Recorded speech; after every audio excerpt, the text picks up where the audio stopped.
안녕하세요. 한 주간의 법조계 이슈와 소식을 한데 모아 전해드리는 로투데이 스페셜 신세아입니다. 초저금리 시대, 연 8%의 안정적인 수익률을 보장해주는 투자처가 있다면 솔깃하실 텐데요. 하지만 이러한 투자 제한이 평범한 시민들의 주머니를 노리는 리조트 투자 사기라면 얘기가 달라지겠죠. 수익형 리조트 분양 사업에 암 보험금으로 받은 수천만 원을 투자했다가 자금을 회수하지 못하고 있는 한 여성의 사례가 제보돼 취재했습니다. 함께 보시죠. 법률방송에서는 아기상어 동요가 주제가로 나오는 애니메이션 핑크퐁 원더스타 제작사와 시나리오 작가 간 저작권 소송이 벌어지고 있다는 내용 전해드렸는데요. 좀 더 취재를 해보니 아예 계약서 자체에 시나리오 작가의 지적 재산권을 인정하지 않는다는 내용이 명시가 돼 있는 것으로 확인됐습니다.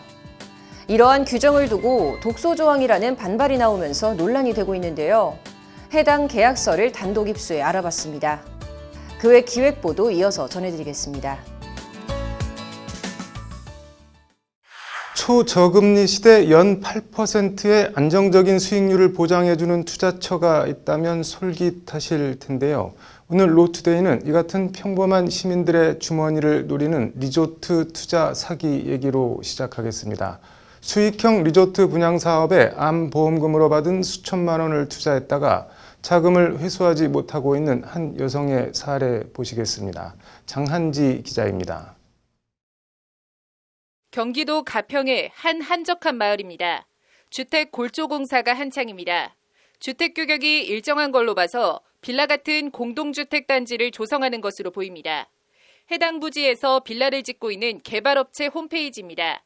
가평 분양상품 보기를 클릭해봤습니다. 숲에 둘러싸인 수십 채의 전원주택단지 조감도가 화면을 가득 채웁니다. 야외 수영장에 반려견 놀이터, 눈 내린 바깥 풍경을 바라보며 목욕을 즐길 수 있는 사진까지 한눈에도 여유롭고 호화로워 보이기까지 합니다.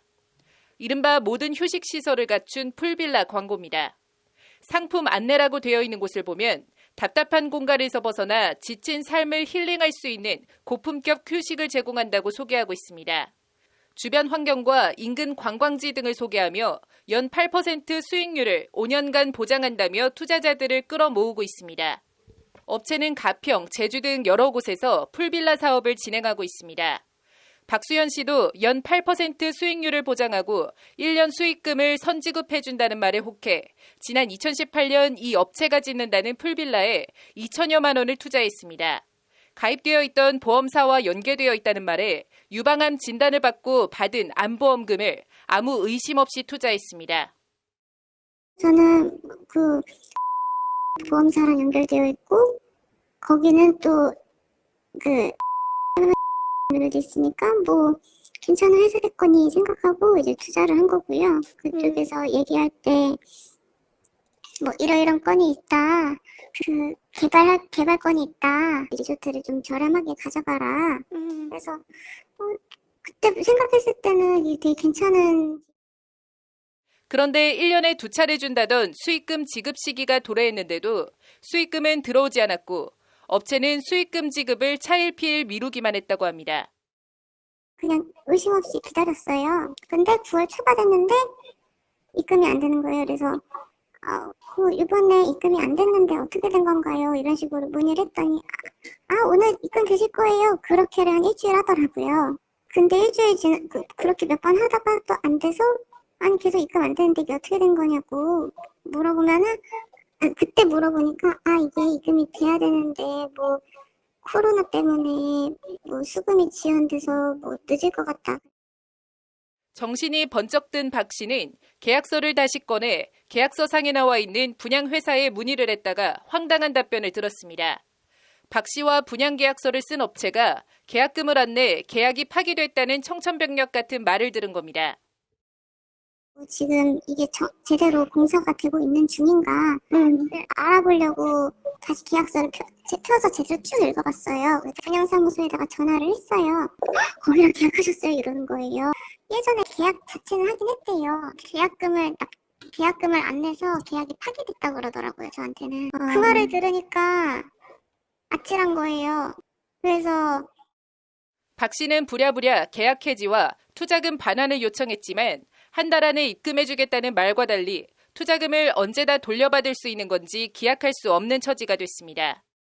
남편이 거기 찾아갔어요. 네, 찾아가서 달라고 얘기하니까 뭐 오늘 뭐 대출 받을 게 있다. 거기 대출 받으면은 해주겠다. 라고 남편이 한 1시쯤에 도착했는데 뭐 2시? 그때쯤에 얘기가 그렇게 됐고 4시쯤에 입금해주겠다라고 했대요. 근데 4시 지나도 안 돼서 결혼을 앞두고 대박까진 아니어도 소소하게 결혼 자금에 보태거나 결혼 뒤 생활비라도 보탤 요량으로 2천만 원 넘는 암 진단금을 투자했다가 오도 가도 못할 처지에 몰린 박 씨는 분통을 넘어 허탈해합니다. 이게 원래 또 비싼 건데 좀 다른 사람들보다 저렴하게 계약할 수 있는 기회를 준다 뭐 이런 식으로 얘기를 했었어요. 네. 그래서 뭐 그런가 보다 하고 그때는 그게 되게 도움이 많이 될 거라고 생각을 해서 동의를 해줬는데 이렇게 될 줄 알았나요? 분양계약서를 살펴본 부동산 전문가는 계약서 자체에 물건이 특정되지 않는 등 허술하기 짝이 없다며 투자 초보자를 노린 것 같은데 업계엔 이런 식의 꼼수가 비일비재하다고 말합니다. 그냥 진짜 순수하게 믿고, 조금 이제 뭐 갖고 있는 돈 조금 보태서 넣으면 나중에, 뭐 남은 얼마라도 수익이 되겠다. 이게 한번 당해본 사람들은 안 하거든요. 새로운 사람들이에요. 이 당하는 사업장들마다 다 새로운 사람들이에요. 처음 해본 사람들이고, 기획부동산도 마찬가지고요. 전부 다 마찬가지예요. 이게 보기보다 되게 많아요. 분양용 호텔, 뭐 리조트도 이게 포함되지만 풀빌라, 기획부동산 지역주택조합 되게 많습니다. 구만수 박사는 그러면서 기획부동산 꼼수에 일단 걸리면 돈을 회수받을 가능성은 거의 없다며 안타까워합니다. 제가 봤을 때는 솔직히 이게 조언을 한다면 이분들한테 인생 수업료다 생각하시고 빨리 잊고 본업에 돌아가서 열심히 자기 일 하는 것이 오히려 도움이 되는 것이지. 해당 업체 대표는 법률방송과의 통화에서 처음부터 투자금을 떼어먹을 사기 목적은 전혀 사실이 아니다라며 자금 회수를 원하는 투자자들과는 최대한 원만히 문제를 해결해 나갈 것이라고 밝혔습니다. 법률방송 장하지입니다. 법률방송에서는 그제 이른바 풀빌라라고 불리는 수익형 리조트 분양 사업에 2천여만 원을 투자했다가 수익금은커녕 원금도 회수를 못해 쩔쩔매는 피해 사례를 전해드렸는데요. 문제는 이런 일을 겪고 있는 사람이 한두 명이 아니라는 점입니다. 법률방송 취재진이 해당 업체에서 운영한다고 광고하고 있는 경기도 가평의 한 풀빌라를 직접 찾아가 실태를 알아봤습니다. 어떤지 보시겠습니다. 장한지 기자입니다. W 수익형 리조트 분양업체의 홈페이지입니다. 남이섬 분양상품 보기를 클릭해봤습니다. 울창한 숲을 따라 수영장 등 휴식시설을 갖춘 이른바 풀빌라들이 들어서 있습니다. 한눈에도 꽤 규모가 있어 보입니다. 편리한 교통 접근성과 주변에 볼거리, 즐길거리도 많고 쾌적한 숲에 둘러싸여 있는 등 북한강을 따라 있는 다른 펜션들보다 장점들이 많다는 것이 업체의 광고입니다. W 업체는 그러면서 풀빌라 규모를 22개동 전세대 수영장이라고 22개동이라고 밝히고 있습니다. 안정적인 투자 요건을 갖춘 수익형 풀빌라, 연 8% 운영 수익률 5년간 지급 등을 내걸고 투자자들을 유혹하고 있습니다. 남이섬 분양상품이 위치한 경기도 가평읍 이화리로 가봤습니다. 일단 22개동이 들어서 있는 건 맞지만 외관상 22개동 풀빌라 전세대 수영장 등 광고 내용이나 이미지와는 조금 거리가 있어 보입니다. 그런데 알고 보니 광고와는 달리 22개동 전체가 W업체 소유가 아니었습니다. 업체는 남이섬 분양상품에 대해서 사이트의 버젓이 22개동이라고 소개했지만 현장에 와보니 달랑 4개동만이 지어져 있습니다. 나머지 18개동은 다른 사람 소유인데 마치 22개동 전부가 자신들 것인 양 허위 과장 광고를 하고 있는 겁니다. 22개동 가운데 18개동을 소유하고 있는 실제 소유주 A씨에 따른 22개동 전체가 W업체 것 아니냐고 묻자 대번에 사기라며 코웃음을 칩니다. 거기 근데 광고에는 막 20몇 개가 동이 들어온다. 사기 치는 거예요. 저희도 거기 손님한테 많이 들었거든요. 여기 다칠 거라고. 22개 동 가운데 4개 동만 W업체의 것이고 나머지 18개 동은 업체와 아무 상관없는 별개란 겁니다. 요 저기 4동밖에 안 돼요. 아, 저 위가 더 있어요? 네, 저 위에 더 있는데 네. 저 녹색 건물 건너편 건물에 4동밖에 안 돼요. 아, 여기하고 여기는 별개예요, 그럼요? 별개예요. 그런데도 아무것도 모르는 W업체 투자자들이 18개 동 소유주 직원들을 마치 하인부리듯 하는 경우가 종종 있다며 분통을 터뜨립니다. 거긴 뭐 회원권 팔아서 막 이렇게 해서 저희랑은 달라요. 어. 회장님들이 네. 그냥 숯불할 때 우리 직원들한테 와갖고 안 주냐고 막 뭐라 하거든요. 법률방송 취재진을 만난 A씨는 원래 22개 동 전부 자신의 소유였는데 그 가운데 4개 동만 W업체에 넘긴 거라고 말합니다. 그런데도 W업체는 22개 동 전부가 자신들 소유인 것처럼 투자자들을 끌어모으고 있는 데 대해 A씨는 사기꾼이라고 내뱉듯 말합니다. 그러니까 나 이거 나한테 사고도 반밖에 안 줬어 돈도. 돈을 반밖에 주지 않았다는 말은 또 뭘까? A씨는 W업체가 인수한 4개 동 계약 대금에 대해 받아야 할 돈의 절반밖에 받지 못하고 있다며 화를 사기지 못합니다. 처음부터 안 줬죠. 이거 한 2년 전에 살 때부터 그때 한 10억 들어왔을까? 이게 20억 정도 되는데 사람들이 아마 1, 2천 막뭐 5, 600 그런데 나는 10억이 되는데 지금 내가 갖다 그렇게 팔아먹어버리고 돈 안 줘버리니까. A씨는 W업체가 깡통이 된 것 같다며 일단 급한 대로 압류를 잡아놓긴 했는데 다만 몇 푼이라도 건질 수 있을지 모르겠다며 쓴웃음을 짓습니다. 얼굴 보기도 힘든 거예요. 오지도 않아요. 저 힘을 하나. 막 전기세도 못 내고 막 수도세도 못 내고. 22개 동 전부도 아니고 그나마 W업체가 가진 달랑 4개 동도 곧 경매에 넘어가 흔적도 없이 찢어질 거라는 게 A씨의 말입니다. 일단 말 안 해. 경매 뜬다 하는데 내가 신청했다고 내가. 그리고 세 번째는 지금 경매 떴을 거야. 다른 사람이. 세 번째 동은 여기 하나 둘 세 번째 동은 경매 지금 시작했다는 것 같아. 다른 사채업자가 이렇게 해가지고 경매하는 거? 사정이 이런데도 W업체는 여전히 홈페이지에서 연 8% 운영 수익률 5년간 지급을 내걸고 투자자들을 끌어모으고 있는 겁니다. 관련해서 A씨는 W업체 보유 한 동을 경매에 넘기려 권리관계 확인을 위해 등기부등본을 떼봤다가 깜짝 놀랐다고 합니다. 건물 한 동 지분을 공유한 투자자들이 우글우글해 도대체 이게 뭔가 했다는 것이 A씨의 말입니다. 그러니까 내가 이제 나중에 경매 하려고 이제 알아보니까 뭐 뛰어보니까 엄청 많더만 여기에 등기가 나 깜짝 놀랐어요. 뭐 그럴 수가 없는 거지. 이거는 사기지 않냐 이거는. 이와 관련 공동소송 플랫폼 화난 사람들을 통해 W업체를 상대로 집단 고소를 준비하고 있는 박재천 변호사도 해당 건물에 대한 등기부등본을 떼보려다 황당한 일을 겪었다고 합니다.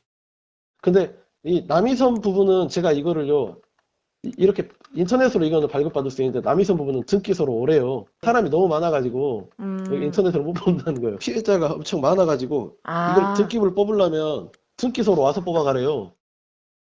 W업체의 또 다른 지역 풀빌라 지분 분양 계약서를 본 부동산 전문가는 업체가 작정한 것 같다고 평가합니다. 지분 얼마를 넘긴다고 구체적으로 계약서에 명시하지 않고 계약을 했는데 이 경우 이론상 무한대로 투자자 모집이 가능하기 때문입니다. 우리 땅은 100평이다. 100평인데 공유 지분이라서 당신한테 한 평을 주겠다. 또는 뭐 0.5평을 주겠다. 그러면 계산이 나오잖아요. 몇 명인지. 네. 그러면 그 숫자 이상으로 계약을 했다면 이 사람은 이전 계약을 해서 지키지 못할 계약을 했기 때문에 사기가 맞자. 근데 여기는 없어요, 그런 게. 그러니까 100명, 1000명 뭐 지금 조금 좀 뭐랄까 좀 극단적으로 얘기해서 무한대로 사람을 계약을 해도 아무런 문제가 없는 거죠, 여기 보면. 이와 관련 W업체 대표는 법률방송과의 통화에서 애초엔 22개 동을 다 매입할 생각이었다며 사기가 아니라고 말합니다. 맨 처음에 계획은 22개 동 프로모션을 했었어요. 거기 전체를 다 저희가 운영을 하려고 했으나 그 건물 자체에 좀 너무 비싼 거죠. 저희가 이제 매입하기엔 너무 버거운 금액들이고 저희가 투자받은 금액 이상의 어떤 돈이 들어가기 때문에 좀 할 수가 없었던 부분이 있어요. 결과적으로 투자자들이 피해를 보게 될 상황 아니냐는 질문엔 W업체 대표는 만족할 수 있는 적절한 조치를 취하겠다고 말했습니다. 너무 이런 일이 있어서 일단 소비자들 분들에게 너무 죄송하고, 앞으로 더 열심히 해서 그리고 소비자들도 만족할 수 있는 상품으로 그렇게 앞으로도 계속 저는 나아갈 것입니다. 최대한 빨리 적절한 조치를 취해서 만족할 수 있게끔. 법률방송 장은지입니다. 지난주 법률방송에서는 아기상어가 주제가로 나오는 핑크퐁 원더스타 관련해 제작사와 시나리오 작가 간 저작권 소송이 벌어지고 있다는 내용 전해드렸는데요. 법률방송이 더 취재를 해보니 아예 계약서 자체에 시나리오 작가의 지적재산권을 인정하지 않는다는 내용이 명시가 돼 있는 걸로 확인됐습니다. 어떻게 봐야 할까요? 신세아 기자가 해당 계약서를 단독 입수했습니다. 리포트 보시겠습니다. 애니메이션 핑크퐁 원더스타 제작사 스마트 스터디와 시나리오 작가가 체결한 용역 계약서입니다. 계약자 갑은 스마트 스터디, 계약자 을은 윤성재, 계약명은 핑크퐁 애니메이션 시나리오 작업이라고 명시돼 있습니다. 3화부터 26화까지 24회분 작업 계약 금액은 1,500만 원. 이를 편당 24로 나누면 1회당 62만 5천 원이 시나리오 작가료입니다. 1화와 2화는 1회당 100만 원을 받은 걸 계산해도 전체 26회 시나리오 1회당 작가료는 65만 3,846원이 됩니다. 급이 있는데 좀 센 분은 여기서 한 80? 이렇게 되고 100도 있을 수 있고 그 아주 유명한 분. 근데 낮으면 그건 끝도 없고 보통 제가 한 이 정도는 한 중간쯤이다. 작가료도 작가료지만 애니메이션 시나리오 작가들이 업계의 대표적 독소조항으로 뽑는 것이 이른바 저작권 포기각서입니다. 윤성재 작가의 용역계약서 제15조 저작재산권의 양도조항입니다. 15조 1은 발주품의 모든 소유권과 지적재산권은 갑이 대금 지급을 완료했을 때 갑에게 이전되는 것으로 한다고 되어 있습니다. 시나리오 작가에겐 일체의 지적재산권을 인정하지 않고 있는 겁니다.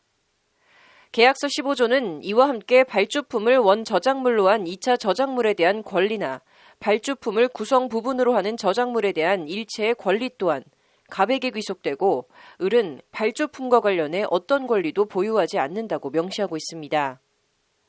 15조 4는 또 발주품의 사용 및 발주품을 원 저작물로 하는 2차적 저작물의 작성과 이용에 대해 어떠한 저작 인격권도 행사하지 않는다고 되어 있습니다. 한마디로 시나리오 작가로서 저작권과 관련한 일체의 권리를 포기한다는 내용입니다.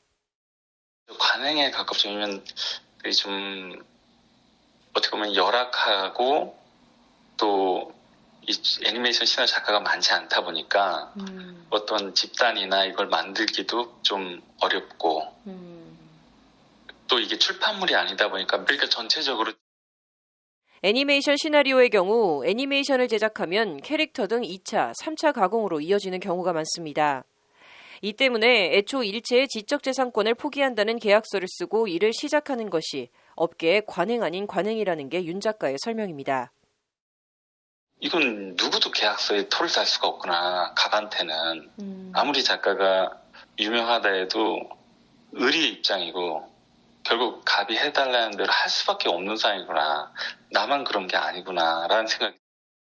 그럼에도 아무리 이런 식의 계약서 작성이 업계 관행이라 하더라도 아예 애니메이션 시나리오 작가 크레딧에서 본인 이름을 뺄 줄은 생각도 못했다는 것이 윤성재 작가의 말입니다.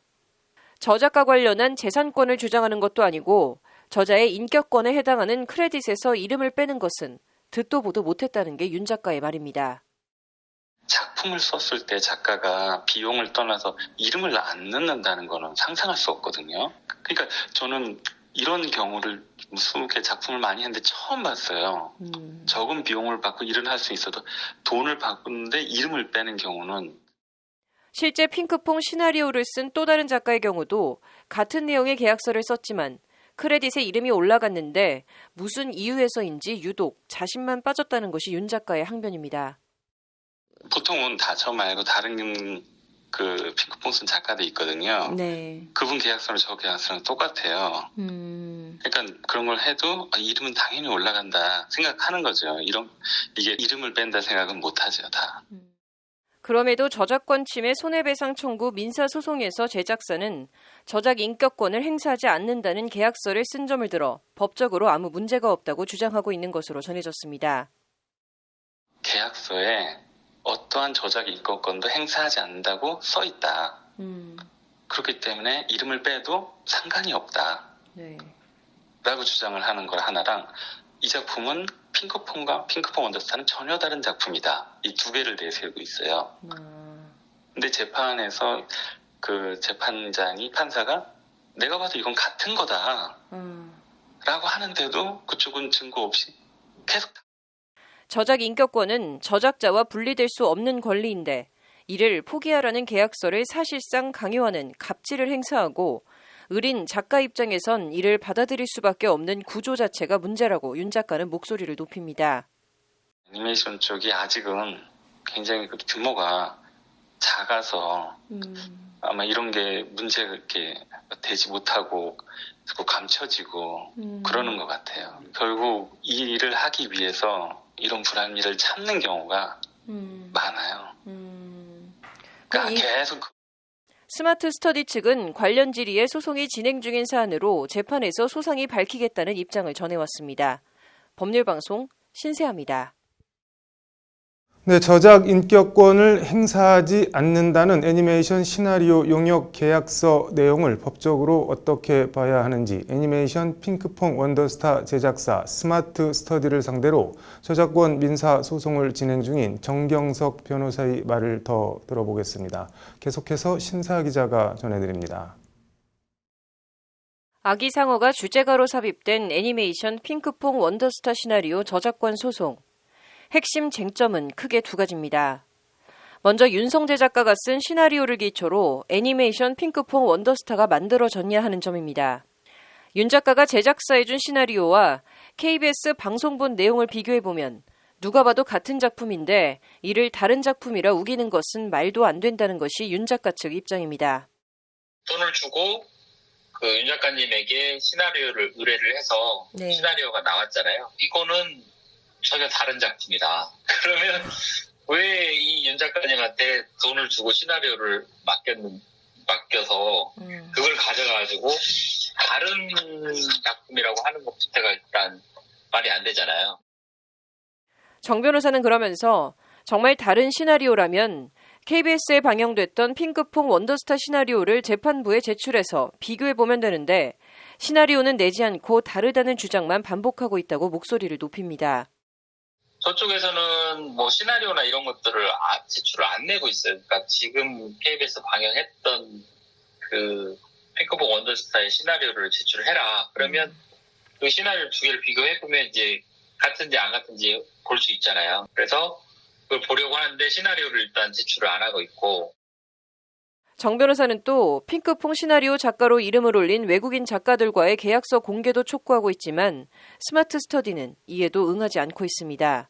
정말 시나리오 계약을 맺은 건지 단순히 한국말로 된 시나리오를 번역이나 각색하는 정도의 계약을 체결한 건지 확인해보자는 건데 무슨 이유에서인지 이것마저 불응하고 있다는 성토입니다. 그런데 외국 작가 이름이 들어가 있거든요. 그 외국 작가들하고 했던 결과물이나 그 계약서 영어로 돼 있긴 하지만 번역문 내라는데 번역문도 안 내고 그다음에 그 작가들과에서 나온 결과물도 제출을 안 하고 그러면 시나리오 내용과 함께 또 다른 핵심 쟁점은 저작 인격권을 행사하지 않는다는 계약서 내용의 효력입니다. 이에 대해 정경석 변호사는 경제적 권리인 저작 재산권과 달리 이른바 일신 전소권에 해당하는 저작 인격권은 저자와 떼어놓을 수 없는, 양도될 수 없는 권리라는 점을 강조합니다. 사실은 저작 인격권은 이제 양도가 안 되거든요. 왜냐하면 사람에게 귀속되는 거잖아요. 그래서 이제 그 내용이 있다 하더라도 이제 그 유효성 여부가 문제가 있어요. 저작 인격권은 개인에게 귀속되는 거라서 그거를 완벽하게 이렇게 포기할 수 있는 그런 거냐, 자기가 인격을. 그래서 관련해서 시나리오를 받아 애니메이션을 제작하고 캐릭터 등을 상업화하는 과정에서 작가의 지나친 개입이나 간섭을 방지하기 위한 차원 정도의 저작 인격권 행사 제한은 정 변호사도 인정할 수 있다는 입장입니다. 그러니까 그 시나리오를 받아서 뭔가 상업화하는 과정에서 사소한 변형은 일어날 수 있잖아요. 근데 그 변형이 일어날 때마다 작가가 뭐 동일성 유지권이랑 저작 인격권을 행사해서 이거 안 돼 그러면 결국은 비즈니스가 안 되잖아요. 그래서 의뢰를 한 사람 입장에서는 저작 인격권까지 다 포기를 해서 가져오는 것까지는 뭐. 다만 그 경우에도 크레딧에서 이름이 빠지는 식의 성명 표시권까지 포기한 것으로 볼 수는 없고 포기될 수도 없다고 정 변호사는 거듭 강조합니다. 저희는 이제 성명 표시권이나 이런 것까지 포기할 정도의 그 포기는 아니다. 이 작가의 크레딧까지도 완전 포기해서 내가 낳은 자식에 대해서 내 자식이라고 할 수 없는 그런 정도까지는 사실 관행상으로 그렇지는 않거든요. 뭐 TV든 드라마든 뭐 영화든 다 시나리오 작가들한테 받지만 그 사람의 이름을 안 넣어주는 그런 예는 없는 거잖아요. 그럼에도 계약서 취지나 업계 관행 등에 비추어 봐도 제작사 측이 왜 유독 윤성재 작가에 대해서만 크레딧에서 이름을 뺐는지 이해가 안 간다며 의문을 나타냅니다. 저희가 보기에는 분명히 이 유사성이 있고 굳이 작가에게 돈을 줘서 시나리오 받았는데 그걸 안 쓸 이유도 없고 다만 이제 그거를 크레딧을 넣지 않은 이유는 잘 모르겠어요. 왜 그랬는지. 그렇게 돼서 이제 그 소송이 진행되고 있는. 정경석 변호사는 KBS에 문서 송부 촉탁 신청을 해서 방영된 핑크퐁 시나리오를 확보하는 등의 방법으로 추후 재판을 진행해 나갈 계획이라고 밝혔습니다. 법률방송 신세아입니다. 네, 스마트폰 앱을 사고 파는 구글 플레이 스토어 인앱 결제 시스템 관련해서 구글이 시장 지배적 지위 남용 및 불공정 거래 혐의로 어제 공정위에 신고됐습니다. 개발자들을 대리해 집단 신고를 제기한 법무법인 정종채 변호사 모시고 자세한 얘기 들어보겠습니다.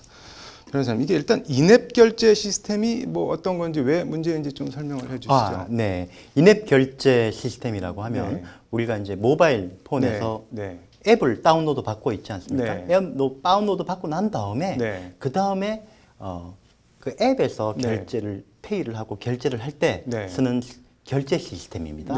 현재는 사실 그 아이폰 같은 경우는 앱스토어에서 다운을 받고 거기서 뭐 그 모바일 게임에서 앱에서 뭐 게임 아이템을 산다든가 머니를 산다든가 이렇게 할 때 결제를 해야 되잖아요. 그런 결제 시스템이고요. 그래서 그 사실 그 애플이나 구글 다 앱 마켓이 있지 않습니까? 플레이 스토어, 앱 스토어. 거기서 결제할 때는 그 앱 사업자가 결제 시스템을 본인이 원하는 시스템을 연결시킬 수 있게 해줘야 되는데 그걸 지금 못하게 하고 있어요.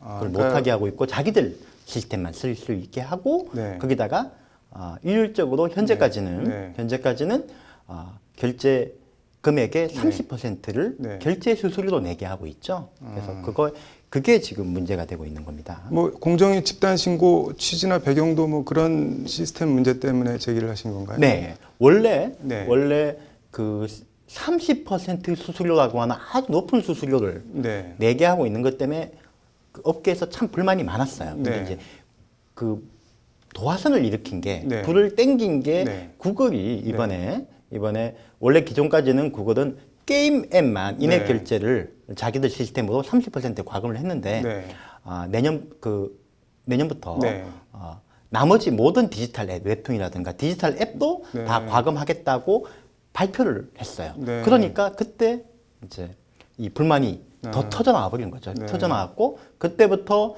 불만이 많았던 그 콘텐츠 사업자들 중에 특히 스타트업을 중심으로 이렇게 하면 앞으로 우리 사업 못한다라는 공감대를 가지고 그 화난 사람들의 최초롱 대표한테 하소연을 했고 최초롱 그 변호사도 스타트업 하는 경영자이기 때문에 본인이 문제의식을 가지고 이걸 집단 신고를 한번 기획을 해보고 저한테 접촉을 했던 거죠. 24일 공정위에 집단 신고를 제기한다는 사실 법률방송이 지난 20일 단독 보도했고 구글의 집단 신고 예정 하루 전인 23일이죠. 그 모든 앱 수수료 30% 책정 방침 일단 내년 9월 말까지는 유예하겠다고 한 발 물러섰는데 그럼에도 집단 신고를 강행이라면 강행을 하신 건데 뭐 특별한 이유가 있으신가요?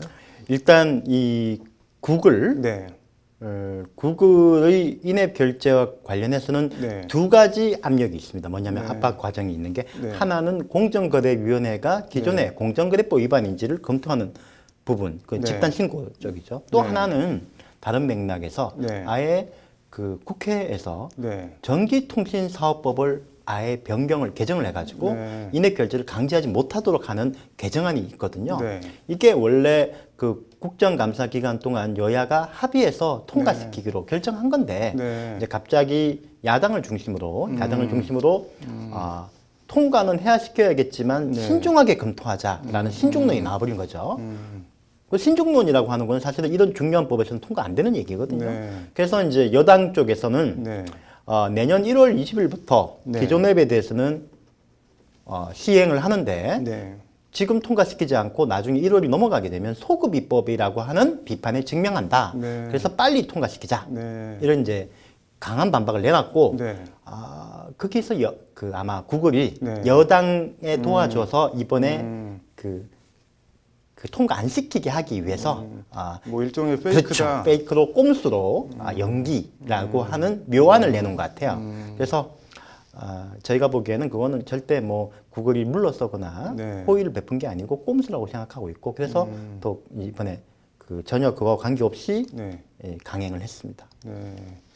26일 날 네. 내일 국회에서 전기통신사업법과 관련해서 네. 그 여야 합의가 있거든요. 네. 아마 내일 결론을 좀 보면 네. 구글의 전략이 성공한 건지 안 한 건지 알 수 있을 거라고 생각합니다.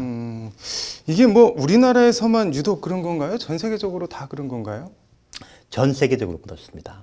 전 세계적으로 지금 이제 이 콘텐츠가 네. 예전에는 오프라인에서 네. 온라인으로 넘어왔지 않습니까? 네. 그 온라인 안에서도 이 웹, 네. 컴퓨터 베이스의 웹에서 다시 완전 모바일로 완전히 많이 넘어오고 있는 상태거든요.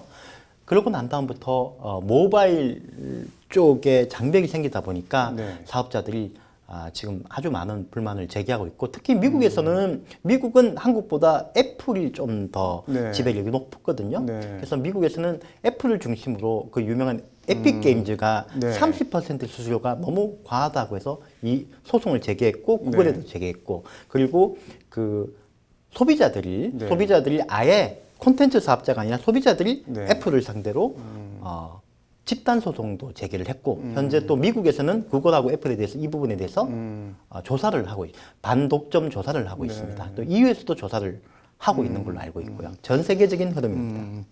이게 뭐 전 세계적인 흐름이라고 하셨는데 그러면 우리 공정위가 뭐 구글이 시장 지배적 지위 남용한 거 맞다, 불공정 거래 행위한 거 맞다라는 네. 결론을 내린다고 하더라도 뭐 구글이 우리나라 회사도 아니고 뭐 이게 뭐 실효적인 제재나 시정이 뭐 가능은 한 건가요? 당연히 가능합니다. 왜냐하면 네. 구글이 한국에서 벌어들이는 돈만 해도 1년에 수조 원이 넘거든요.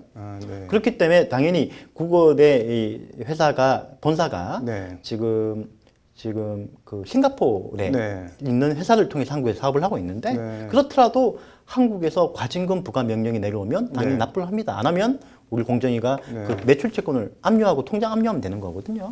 뿐이 아니고 두 번째는 네. 구글 입장에서는 본인들이 국회에 가서도 그 얘기를 했습니다만은 네.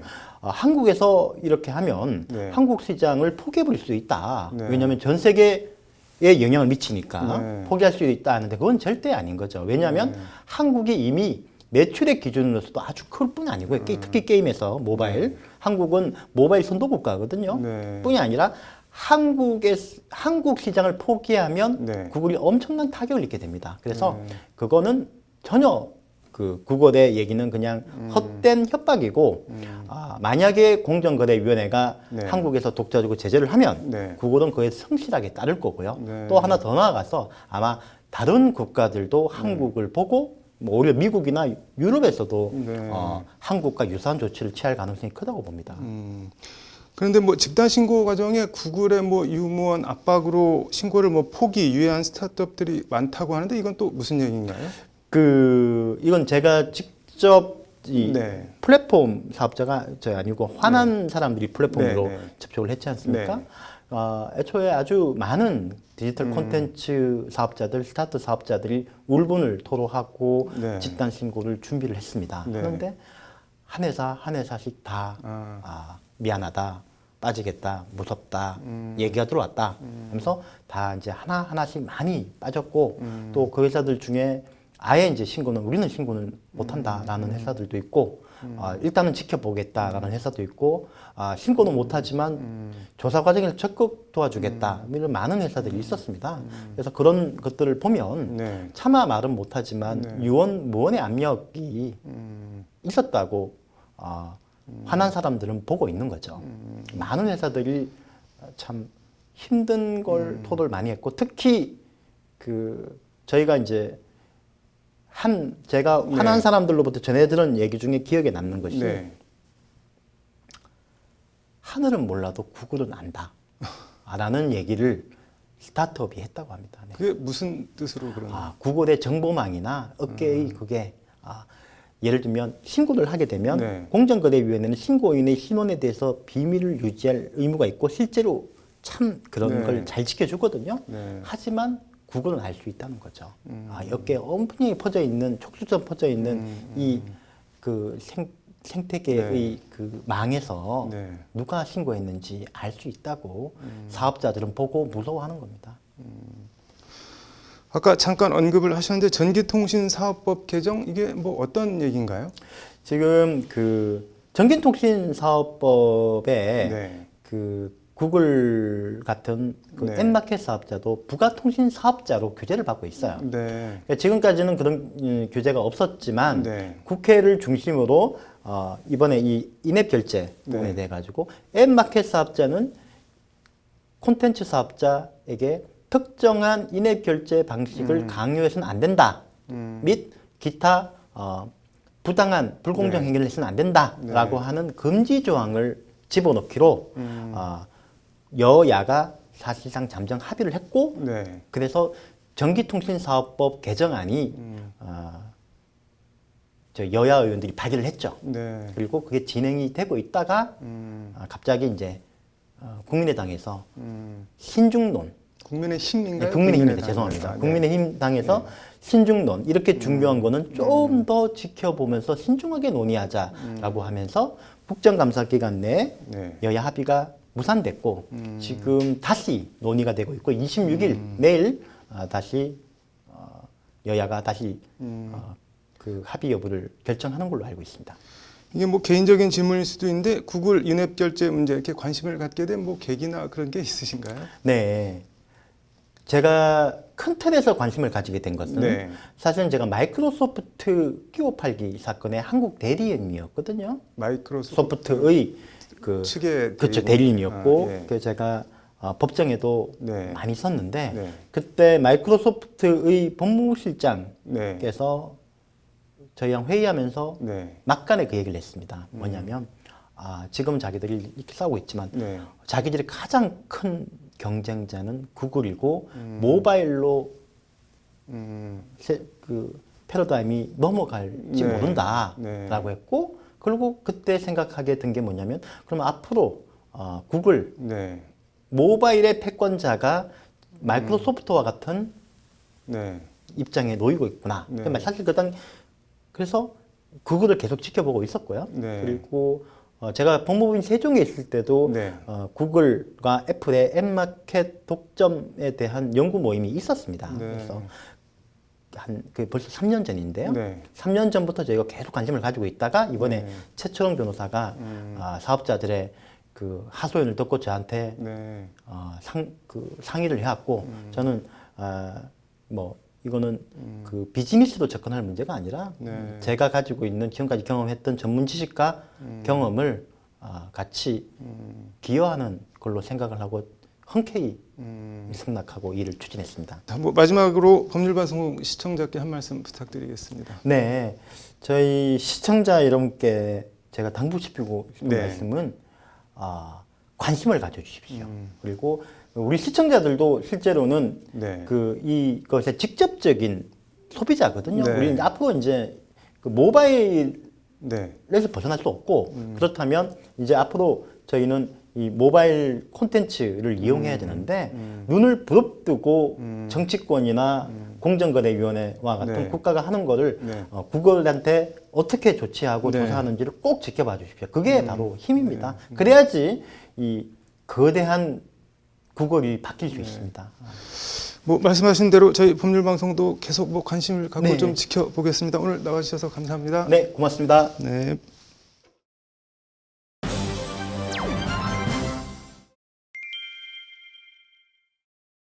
서울 중구 힐튼 호텔에선 어제 오후 법제처 주최로 제8회 아시아 법제 전문가 회의가 열렸습니다. 시국이 시국인 만큼 이번 회의의 키워드는 코로나19였다고 하는데 법과 코로나가 어떻게 연결이 되는 걸까요? 현장에 신세아 기자가 다녀왔습니다. 대한민국의 법제 성장 경험을 공유하고 아시아 국가 간 법제 교류와 협력 증진을 위해 지난 2013년부터 법제처 주최로 매년 열리고 있는 아시아 법제 전문가 회의. 올해 제8회 회의는 코로나19 여파로 현장 참석은 최소화하고 온라인으로 세미나를 전 세계에 생중계하는 온 오프라인 동시 진행 방식으로 진행됐습니다.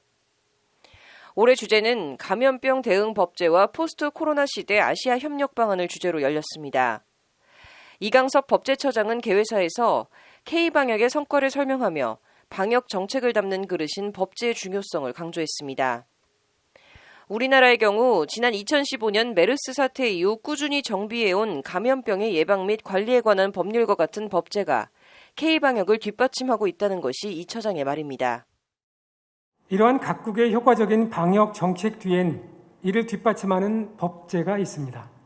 오늘 이 자리를 통해 각국 방역 정책가 토대가 된 감염병 관련 법제들을 함께 공유하는 것이 아시아 국가들의 감염병 대응 역량 발전에 이바지하는 계기가 되기를 기원합니다. 나성웅 질병관리청 차장 역시 국경 없는 코로나에 대응하기 위해선 국제적 협력과 공조, 이를 뒷받침할 수 있는 법제 마련이 중요하다고 거듭 강조했습니다. 신종 감염병을 비롯한 공중보건의 위기 상황에 대비하고 대응하기 위한 국제적 협력과 공조가 그 어느 때보다 중요한 시기입니다. 지난 10개월간 아시아 각국이 진행해온 방역 전략과 대응 체계를 개선하기 위한 노력을 공유하고 나아가 감염병에 대한 실시간 정보 교환과 공조 체계를 구축함으로써 이후 회의는 코로나19 대응과 감염병 법제를 주제로 하는 제1세션과 포스트 코로나 대비를 위한 법제 정비와 국제 공조 방안을 주제로 하는 제2세션으로 나뉘어 진행됐습니다. 감염병 법제를 주제로 한 제1세션에선 우리나라의 감염병 관련 법제 주요 내용과 베트남과 대만, 태국 등 다른 아시아 국가들의 코로나 대응 정책 및 관련 법제가 다뤄졌습니다. 제1세션 발제를 맡은 이준서 한국법제연구원 연구위원은 우리나라의 경우 2015년과 2018년 두 차례에 걸친 메르스 사태가 한국의 방역체계 구축의 변곡점이 됐다고 설명했습니다. 이 두 번의 경험이 검역법과 의료법, 감염병 예방법 정비를 통한 현재의 K방역체계 구축의 토대가 됐다는 것이 이준서 연구위원의 설명입니다. 한국의 방역체계를 말함에 있어서 2015년과 2018년 두 차례 발생한 메르스 사태는 당시 정부가 어느 정도의 방역 실패를 인정을 하고 단순히 거기서 끝난 것이 아니고 과연 이 실패를 통해서 또 배워야 될 점은 무엇인가라는 것을 검토를 했습니다. 실제로 법제에서 감염병 발생 지역의 현장 조치를 방역과를 중심으로 강화하도록 했고 제2세션에선 포스트 코로나 시대 경제와 산업통상, 교육, 보건 등 각 분야 대비를 위한 법제 정비와 국제 공조 방안이 심도 있게 토의됐습니다. 한국의 경우 국가 긴급재난지원금과 고용유지지원금 확대 등의 사례와 함께 코로나 감염 경로 추적과 선제적 대응을 위한 개인정보보호법 개선 이슈 등이 논의됐습니다. 세계보건기구 WTO 국제보건규칙 등 보건 분야는 외국인 투자 등 통상 분야 국제 협력을 위한 방안 등도 함께 논의됐습니다.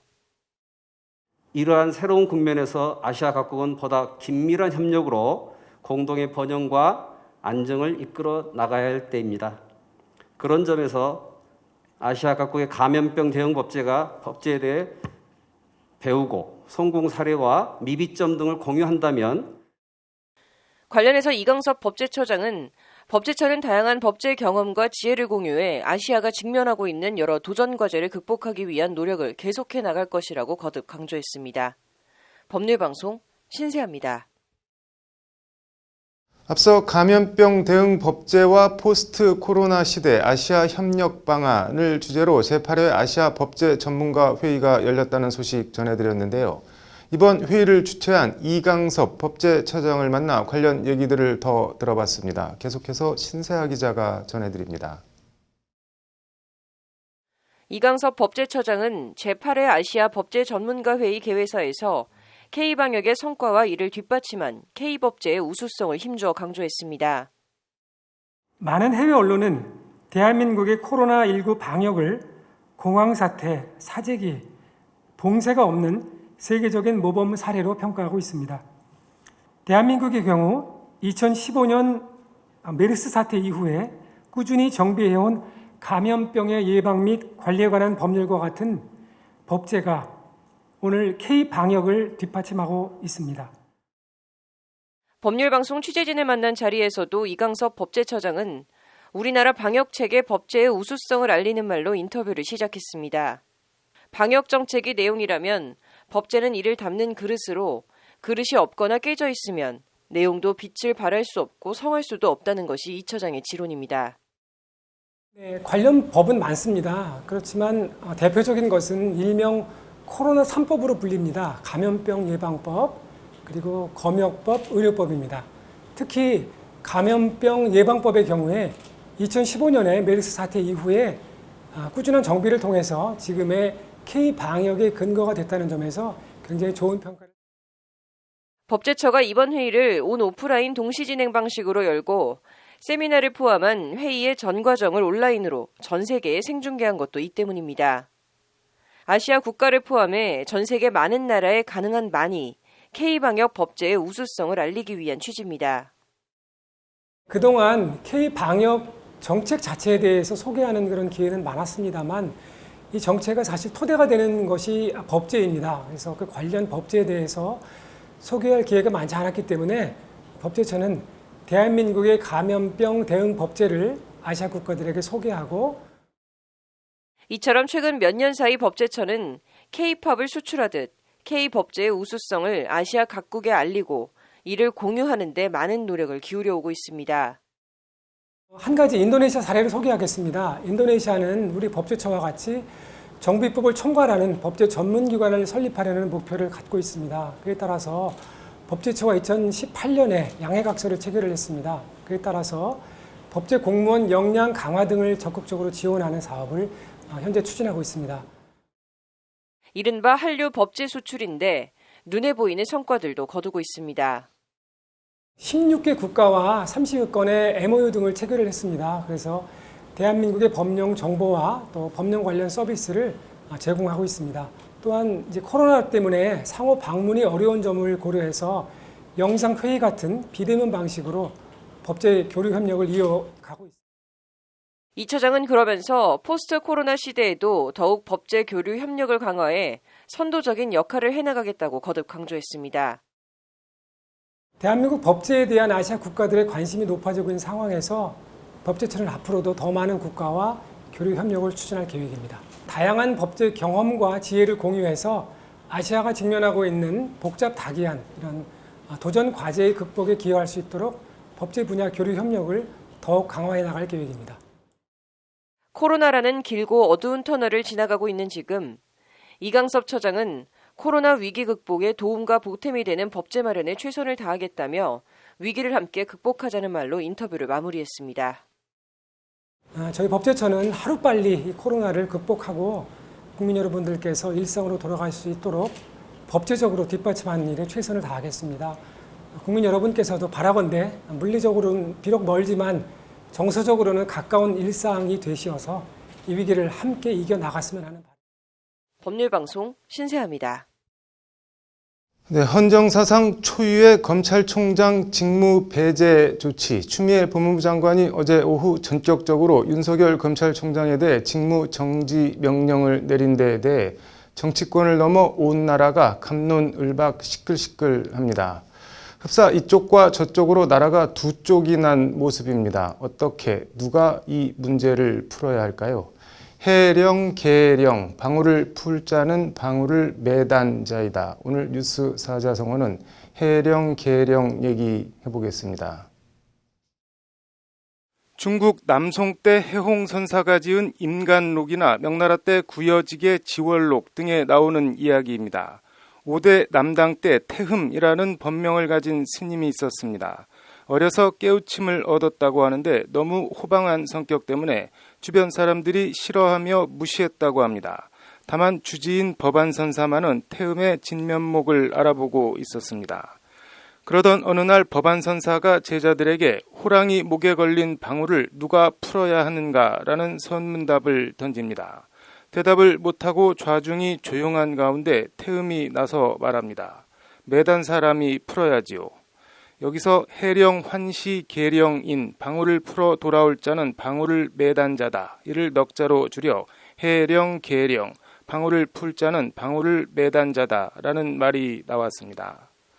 추미애 법무부 장관이 어제 저녁 6시쯤 윤석열 총장에 대해 전격적으로 직무정지 명령을 내리며 징계까지 청구했습니다. 검찰총장의 심각하고 중대한 비위 혐의를 다수 확인했다. 검찰총장으로서의 직무를 수행하는 것이 더 이상 용납될 수 없다고 판단했다는 것이 추 장관의 말입니다.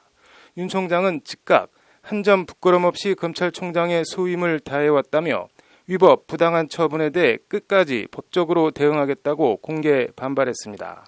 이에 대해 검찰 관계자는 윤 총장은 개인의 직이 아니라 민주주의와 법치주의를 지키기 위해 법적 대응을 하겠다는 입장이 확고하다고 분위기를 전했습니다. 추 장관의 발표 직후 이낙연 더불어민주당 대표는 주요 사건 재판부 판사 시찰 등 윤 총장이 받는 혐의가 중대하다며 국정조사까지 언급했습니다. 한마디로 이 정도 했으면 알아듣고 거취를 정하라, 자진 사퇴하라는 것이 여당의 압박입니다. 일단 이 정도 사안을 추 장관이 문재인 대통령과 협의나 제가 최소한 보고를 하지 않을 수는 없습니다. 이와 관련 강민석 청와대 대변인은 문 대통령은 법무부 장관 발표 직전에 관련 보고를 받았으며 그에 대해 별도의 언급은 없었다고 밝혔습니다. 문 대통령의 지시나 협의와는 선을 그은 겁니다. 관련해서 청와대 관계자는 이번 사안에 대해 청와대가 추가적으로 입장을 낼 수 있는 상황이 아니다며 거리를 뒀습니다. 야당인 국민의힘에선 그런 청와대와 문 대통령을 향한 원색적인 비판이 쇄도하고 있습니다. 추 장관의 폭거도 문제지만 뒤에서 이걸 묵인하고 즐기고 있는 문재인 대통령이 더 문제다. 마음에 들지 않으면 해임을 하든지 하라. 주호영 국민의힘 원내대표가 오늘 당 율사 출신 의원 모임에서 한 말입니다. 야당에서만 비판이 쇄도하는 게 아닙니다. 19대 대선 문재인 후보 캠프에서 역할을 맡은 신평 변호사는 페이스북에 추 장관의 꼴불견을 보며 참으로 이상하게 생각되는 것이 하나 있다. 바로 문재인 대통령의 침묵이라고 지적했습니다. 신 변호사는 그러면서 최중철 정신과 의사의 분석을 인용해 문 대통령은 의존적인 마음 중심형이라며 이 성격의 가장 큰 특징은 자신이 책임을 지지 않으려고 회피하는 점이라고 적었습니다. 윤석열이라는 방울은 스스로 내려올 생각이 전혀 없습니다. 검찰총장이라는 방울을 건 문 대통령이 방울을 흔들지 말라 정리하든지 방울을 풀든지 마땅히 책임을 지고 결정을 해야 하지 않나 싶습니다. 이 블랙 코미디 같은 혼란과 편가르기, 국론 분열을 즐기고 있는 게 아니라면 말입니다. 뉴스 사자성어였습니다. 술을 먹고 아파트 18층에서 뛰어내린 30대가 기적적으로 목숨을 건졌습니다. 달걀 위에 달걀을 세우다. 오늘 뉴스 사자성어는 난상가란 얘기 해보겠습니다. 조선 후기 작자 미상작품인 성소패설에 실려 전하는 이야기입니다. 한 관리가 임금의 미움을 사 먼 곳으로 귀향을 가게 됐습니다. 귀향 가는 남편을 향해 부인이 언제 돌아오실 수 있냐고 물었습니다. 남편은 아리에 알을 세울 수 있다면 모를까 살아서 돌아오기는 힘들 것이오라 말하고 귀향을 갔습니다. 이에 부인은 정화수 떠놓고 치성 들이듯 소반을 놓고 밤낮으로 계란 위에 계란을 세워보려 하지만 달걀 하나 세우기도 힘든데 그 위에 또 달걀을 세우는 게 될 리가 없습니다. 안타까운 한숨과 애통한 소리가 쌓여갈 뿐이었지만 부인은 지극정성 달걀 위에 달걀을 세우려는 노력을 멈추지 않았습니다. 그러던 어느 날 임금이 미행을 나갔다가 이 광경을 보고 사람을 시켜 곡절을 알아보게 합니다. 부인의 지성을 측은히 여긴 임금은 귀양간 관리를 다시 불러 내가 풀려난 이유를 아느냐 묻습니다. 영문을 알 리 없는 관리는 그저 성은이 망극하옵니다를 외칩니다. 이에 임금이 말합니다. 불연난상 가란고야. 그렇지 않다. 달걀 위에 달걀을 세웠기 때문이다. 여기서 지극한 정성을 이루는 난상가란이라는 사자성어가 나왔습니다. 오늘 새벽 0시쯤 전북 정읍의 한 아파트 18층 계단 복도에서 32살 A씨가 뛰어내렸습니다. A씨는 아파트 주차장에 세워진 SUV 지붕 위로 떨어졌습니다. 쿵 소리에 놀란 주민 신고를 받고 현장에 119 구급대원이 도착했을 당시 A씨는 SUV 지붕에 설치된 썬루프를 뚫고 떨어져 차량 안에서 발견됐습니다. 허리 등을 크게 다친 A씨는 인근 병원으로 옮겨져 치료를 받고 있는데 생명에는 지장이 없는 것으로 전해졌습니다. A씨는 술을 먹고 홧김에 뛰어내렸다는 취지로 진술한 것으로 전해졌는데 A씨가 뛰어내린 아파트 18층 계단 복도엔 신발 등 A씨의 소지품이 놓여져 있었다고 합니다. 무슨 사연이 있어 술을 마시고 신발을 벗어두고 아파트 18층에서 뛰어내렸는지는 모르겠지만 천만다행 죽지 않았으니 두 번째 삶을 사는 것과 진배 없을 것 같습니다. 난상가란, 지극한 정성은 하늘도 움직인다는 말이 있습니다. 정말 하늘이 알아줄지는 모르겠지만 그래도 어쨌든 하는 데까진 해야 하는 게 힘에 부치고 포기하고 싶어도 사는 순간까진 하는 데까지 할 수 있는 걸 다해 살아야 하는 게 삶 아닌가 싶습니다. 뉴스 사자성어였습니다.